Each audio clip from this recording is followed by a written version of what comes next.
So this is a special Dash and Bash Kids edition. Should have like a preschool kind of like bubbly kids drawing next to it Yay! because apparently since there's a so-called labor shortage now, we talked about this before Black Power Magic Hour, how Burger King was trying to hire 14-year-olds, the flip burgers for below minimum wage. So it actually, instead of giving people ideas to like raise the wage and have adults do these jobs, a lot of businesses are deciding to, do the opposite. They want to keep going into like the children, teenage labor market for some reason. So Have the kids cook your food because you're too lazy to, and too cheap to pay a living wage for the convenience. so this is the first article we're going to talk about. We're also going to talk about how this is not new. The pandemic kind of accelerated this. We're gonna show you a news story from 2018 that's about filling the gaps with teenagers. But first we're going to talk about what's happening now. So the first story is kind of a lukewarm story. It's not sad. It's not dystopian. I mean, like this kind of job skills is kind of cool, I guess. But what's happening now to use it? So we're going to talk about what's happening now. High schoolers are trained. The high schoolers are being trained to drive 18-wheelers among a shortage of truck drivers. So this is the first thing we're going to talk about. Would you trust an 18-year-old, a 18-year-old to drive an 18-wheeler? 70 miles an hour. It's one wheel per year lived. Yeah. Excuse me. The first thing that comes to mind is, what does an 18-year-old normally do in panic-inducing situations? They panic. An 18-wheeler? How about on foot? Okay. God. But God, this is, I mean, and the thing is, again, we keep being told by fiscal conservatives that people are just looking for a handout. They're looking to replace long-haul drivers with children so that they don't have to pay a living wage. It's not just about burger flippers, folks. But the thing is that if you are cool with the injustice happening to burger flippers, well, more injustice is going to come. You see, the capitalists are always trying to test what the market will tolerate. They want to see how much disrespect. And also remember, Dr. Eugenius, they were like, "Oh, we're going to automate the truck drivers. We're going to give them. Oh, they're going to do that. Robots." But they're going to have your preschoolers operate the trucks in the meantime, because at some point, the kids are going to be like, "Yo, like this doesn't even buy me a pair of sneakers every 2 weeks. I'm not doing this shit." And then they'll be going to your middle schools looking for drivers. So this article is like a little too honest. So it goes a lot who enroll in the course have never considered trucking as a career. Instructor Dave Dean, because they're children. They're not considering anything for a career because they're children. I want to be a firefighter. So trucking doesn't have a great reputation. And I want to be a blue life. Look at this. Trucking doesn't have a great reputation. It comes with a lot of misconceptions about exactly what those misconceptions include that the work is dangerous, comes with low pay. It comes with low pay. And that the hours are unbearable. So what you're saying is, if a fully grown adult cannot tolerate these conditions, but the kids can. The kids can. Yeah, so if we don't stop promoting, yeah. Because the children are the future. Yeah, because like if you're a child, well, $1,000 a week is great. Like, I mean, to a teenager, that's like fucking shot calling, balling, like $1,000 a week. I mean, it would have been that way in like 1997, maybe. So guiding students through the basics of trucking industry and trucking safety. Dean teaches not only the regulations to get a commercial driver license, but also real world scenarios. So it'd be fucked up though. Yeah. You come to class, right? Yeah. And the teacher's trying to tell you what to do, but you make slightly more money than the teacher. Tell the teacher what to do. I'm gonna do what the cops tell me to do. So here we go again. The industry is suffering from a shortage of workers. Can you just tell us that No, the people industry is have not suffering Did they say from a shortage of. unbearable hours and low pay? Didn't you just say that like a 2 sentences ago? The No. industry is not suffering from a shortage of workers because the workers exist. They are there. They are not willing to pay for the privilege of getting the services of the workers. The workers are there.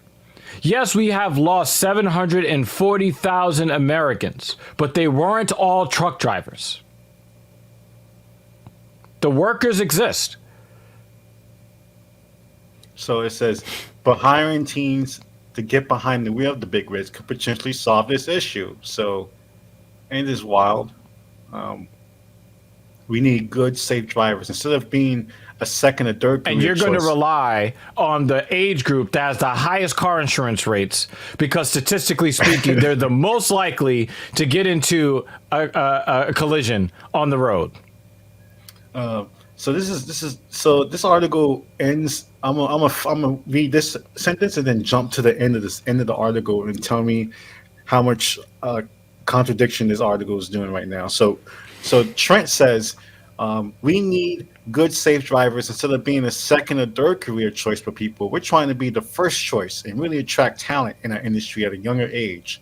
Yeah, as we automate the fucking industry so that they'll be homeless, in just a few years. So this is hilarious. So Eduardo right here, he says after graduation, he's interested in pursuing a career in computer engineering and hoping to make use of his commercial driver license to go into trucking part time. So this dude right here is saying that I want people to be committed to be their first choice. You do know that the profession he actually wants to do, he should be paid enough. Well, he should never be thinking about a part-time job. Like, you serious? Computer engineering, you're still thinking about a part-time job. I mean, this is... He's looking around and seeing the reality for the adults that came before him. So we're going to flip this article up. So that's crazy. So that's the end. That's like the happiest quote they can get from a student at the end of the article. Like, it's the happiest. Yeah, because the kid's expectation is, we're all going to have to work 11 jobs just to be able to live. To exist, because that's not living. Honestly, I feel like I was way more naive his age. I was way more naive. I just thought eventually I can hustle, get that one job. Now kids don't even have that thought at all. Why would you disrespect your struggle and say that? Because that is not true. But still, these kids now don't. At his age, he didn't have. He has a place to live today. You didn't. Yeah. But even those conditions, I was like, I'm gonna get that one job to help me. I was still naive to believe that. Well, we didn't know the post office was going to go damn near belly up eventually. So when you took that job, you're like, yo, I'm good. Nope.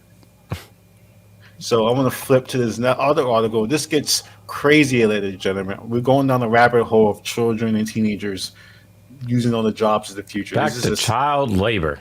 So, Arkansas restaurant boss pays teen workers to do their homework before their shifts. This is written by Charles Dickens. I don't know, some Gilded Age 1870s shit right here. I paid the children that do their chores, homework, 1 silver nickel. I mean, what the fuck? Let's analyze this for a second because I mean when you look at he's answering your question, Dr. Eugene. It's about teenagers working.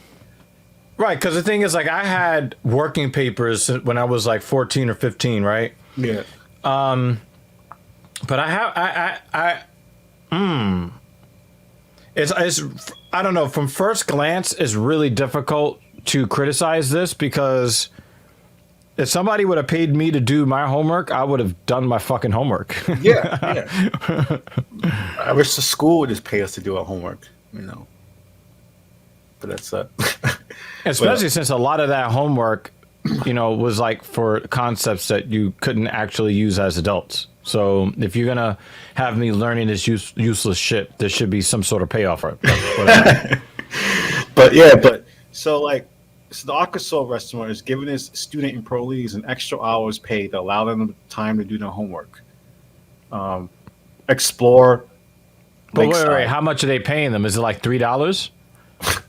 Because if it's So $3, so we I take totally back everything I said. so Business Insider totally missed how much he's paying these children. So we don't know how much he's paying these children. We've tried employee referrals, thousands of dollars of online ads and newspapers, but nothing seemed to work. You know why? Because you spent the thousands of dollars on ads instead of the thousands of dollars going into paychecks. You see where you fucked up? So here we go. Here comes the truth in this article. So a tight labor market has left many business owners struggling to hire workers, as alternative franchises, including those at McDonald's and Burger King, have begun employing teenagers as young as 14. Um, so some workers in the retail restaurant sectors who lost jobs. Why are you upset that those people who you fired and who you laid off do not want to come back, or they're Due to dead? demanding customers and low pay. Do you know what demanding customers is? Because every customer demands something. Every customer, because in I like how exchange they for make my it. money, You see how I white have a they make it? demand. Oh, customers just know what they want. Demanding it makes it seem like they weren't No, being shot. no, these people are putting up with not just abusive customers, but also abusive management inside the restaurant. There's no dignity, low pay. What the fuck do you want me to do? Oh, wait, because you think that my life is worth nothing, that you could just use me up like a fucking Energizer battery AA from 1988 and just, fling me into a garbage can when you're done because my life is worthless to you, right? So at the end, at this Arkansas restaurant, the new strategy has already helped the restaurant retain two student employees. Now I don't even like the fact they call them student employees. Now already they're downgrading these people like they're not workers working there. Um, they're working there, they're employees, they're not students. Um, so so that's the story of Arkansas. So these are pandemic stories. These are all articles within the last 2 weeks that we're talking about. But we have to realize this is not new. They've been dying. I mean, they've been dying to have kids work. Again. I For mean, we, like. we created labor laws both at the federal level, the state level, the municipal levels to prevent exactly this kind of shit. So And is this, you really get to see people's or corporations or business owners or employers, whatever you want to call them. You're really starting to see their true colors because when shit hits the fan, the first thing they want to do is become tyrants. They and want to again, they want to have serfs. I want to separate the two things. One is like people try to like, oh, these kids are learning good life skills, social Yeah, skills. how to waste your life force for the wealth of someone else. I mean, it's not the same as like grandpa teaching you how to like make a cabinet, or like grandma Or teaching fishing or some shit. yeah, grandma teaching you how to cook some secret recipe she likes, or uncle showing you, his job that he does fixing air conditioning, and it's not like Carpentry or that. some shit. Yeah. No, it's totally like a giant corporation, exploiting children. That's what it is. It's not like It's not like that's yeah, exactly what it is. it's not like some like parental, some like guidance, or like, which I understand. That's great. That's what we're Nah, supposed it's to do just for they're, teenagers. they're looking to have children guide them to another quarter of record profits. But if you have a training program you offer in the high schoolers, and already the high schoolers saying that that's they're going to be their part-time job, that's not a. Why are you wasting these kids' time? That's all I have to say. Minnesota Like, is in uncharted territory. Baby boomers are retiring and leaving the workforce faster than the younger generations can replace them. And and it is going to continue for the next 10 years. This is a Right report now, from one out of every 2018. 5 Minnesota workers is over the age of 55. And with a low unemployment rate of 3.1%, Minnesota Pre-Rona. needs to make sure that today's teenagers and young adults are prepared and ready to join the workforce. So if you close that, Close it? yep. Okay. On the Maple Grove campus of Boston Scientific, So if you scroll down, you should be able to like scroll over and see the rest of the columns. God-Gifty Tay is working with engineer Laura Miller There you go. There we go. on a project for Boston Scientific's Process Development Department. So this better be a A full-time Fortune 500 six-digit medical salary. device manufacturing company is not where you'd expect to find an 18-year-old. But for God-Gift, this is one of her summer jobs. Knowing that I work for Boston Scientific, knowing that I work for these important people that She looks mad old. is not gonna. It basically shows me or gives me an idea of how to act. If that makes sense. It does make sense for this recent Park Center High School graduate to get experience in a corporate setting, but it also makes sense for Boston Scientific. One of our priorities is making sure that we are starting to invest in our future talent pipeline, and particularly for those STEM skills, which are so valuable for us in this industry. From corporate business, We want to pay as low, as construction, much trades, amount of money as across the possible, state as are early as struggling possible. to find enough workers with the right skills. We're really at a point right about now, or over the next 2 years, where we're going to see the peak of that baby. 2018, ladies and gentlemen. This is a report from 2 years, 2018. 3 years. Yeah, 2018. And when He did the looks like he's pandemic supposed start? to have a guitar in his hand. And when did the pandemic start? So this is The next 2000 year. Yeah, this is 2018. So they're already projecting, what are we gonna do for this labor? What are we gonna do? All these people are getting old, and we can't replace these people because the younger people don't want these shitty jobs. He could replace a rock star. Like where, like Led Zeppelin, or like fucking lady.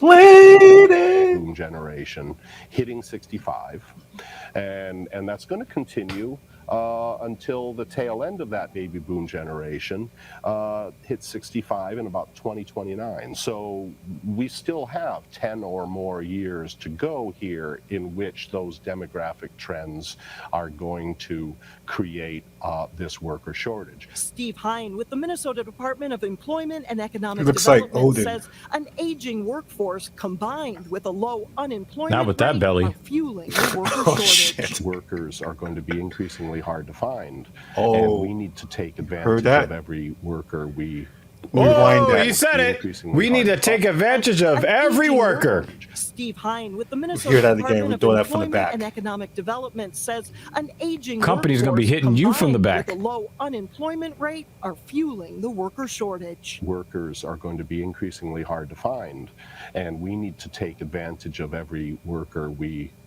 have available to us, and that would certainly include looking at our younger workforce. Making sure the younger workforce has the skills employers need is where youth employment training and mentor programs like Brooklink come into play. Now all of a sudden they care about the kids now. Now they care about the No, children. no. They don't care about the kids. They made it, even in the language that they use, they made it very clear that they don't care about the kids. They said that we need to be taking advantage of the talent and making sure that the skills are developed for the needs of the employer. It is never about the kids.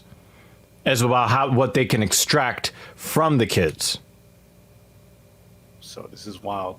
This is Between I hope to one day be an engineer, and I can see I can be an engineer by going through Brooklink and getting an internship as an engineer in high school. Teaching teenagers key job skills like professionalism, He looks old, too. networking, and social awareness is part of the mission of Brooklink. Since the program started in 2015, hundreds of teenagers from underrepresented communities in Brooklyn Park and Brooklyn Center, like God-Gifty Tay, have earned paid So this is summer where George internships Floyd's from. through Brooklink. The range of internships is broad, but what matters the most is the foundational skills that young people go into these internships with, that we prep them with, right? Back to those Oh, I skills thought he like was social one of the awareness, high school like students. I'm about to say you look mad old. These are essential 21 skills that Jump young Street. people need to go into the workplace, but we also know they're transferable life skills. Yeah, it had. For God-Gift, the paid internship at Boston Scientific is not her first job. She's worked at McDonald's, and this summer, she's working a second job at Target. It's been really impressive to see her work ethic. knowing that she juggles 2 jobs at the same time and puts Who in a would ton name of their hours, kids God's gift? and is really Why are very you doing qualified that? for us. It's been so impressive, and I can't thank her enough for all the work she's done this summer. As Godgift heads to college this fall, a degree in computer science is on her radar, and she already feels a little more prepared. Eventually, it'll, like the experience that I gathered here, I'm able to use it and implement it in my near future. Meantime, supervisors at Boston Scientific intend to stay connected to Godgift and to that pipeline of young potential employees. We're actually starting to see some examples now where students who were teen Brooklyn interns are returning to Boston Scientific as a college intern. And so our goal is that as they graduate from college, they'll become a full-time employee. So Coming up on Wednesday, we will take a look at a new pilot program in the Robbinsdale School District where teenagers are being trained to become certified nursing assistants. It's a hard job to fill, and it's one that's becoming because it increasingly doesn't have important any with an pay. aging population. Shannon? So you see, so I understand that people, oh, like this is a great program. I mean, in some sense, it is. Ideally, it is that you go and give kids skills who may not have the family member to teach them and stuff like that. But it's the fact that like, what is the end goal of this? So they're gonna would God gift have one job? Would she be able to not have to like go to 3 jobs anymore? Would she be able to not do that anymore? You know what stands out to me though, Messiah, and this is it for me. When you look at any part of a business's infrastructure, you're talking about monthly rent for whichever commercial space you're leasing, utilities like running water, electricity, fixtures, furniture, technology, the cost of the supplies for whatever product that they offer. They understand that the market has costs for all of these things. And they understand that as time goes along, some of those services that they pay for are going to come down in price, but for the most part, they're going to go up in price, and they understand that. And they don't fight that, and we don't have a million fucking news articles about it. But when it comes to the actual people that does the work, instead of changing their business model, instead of understanding that this is just the cost of doing business, they're doing everything that they can to avoid doing the one thing that is going to attract talent. And that is a fair day's pay for a fair day's work. All of this weird shit you're trying to do and trying to find all of this automation and, trying to find 5-year-olds from Cambodia to drive your trucks. You're doing everything but the thing that you do for literally every other thing in your business that costs you capital. You never complain when the cost of electricity goes up or when your landlord raises the rent for your commercial space. When you use more water, you know that the water bill is going to go up. But when you use more people, you expect the bill for the people to go down. And you wonder why nobody's working your jobs. It's not that there's not a lot of talent out there. It's that there's not a lot of respect for the talent that's out there. I mean, how young are these workforce programs going to get? Are we going to have preschool workforce programs? So, how young can we get with these kids? That's the next thing. That's just, and then when they get jobs, you call them student employees. You don't even call them employees because they're under 16, so they're student employees. So it's like, it's strange times. So this is a dash and bash kids edition. Barney making people work below minimum wage. So you can follow Black Power Magic Hour on Twitter, Twitch, Discord. We're also streaming on all the TV platforms, and then we're on YouTube and act.tv, which has over 58,000 subscribers. And Dr. Regis, he's live talking shit on Twitch, Twitter, Discord, YouTube, and that's Dash and Bash Kids Edition.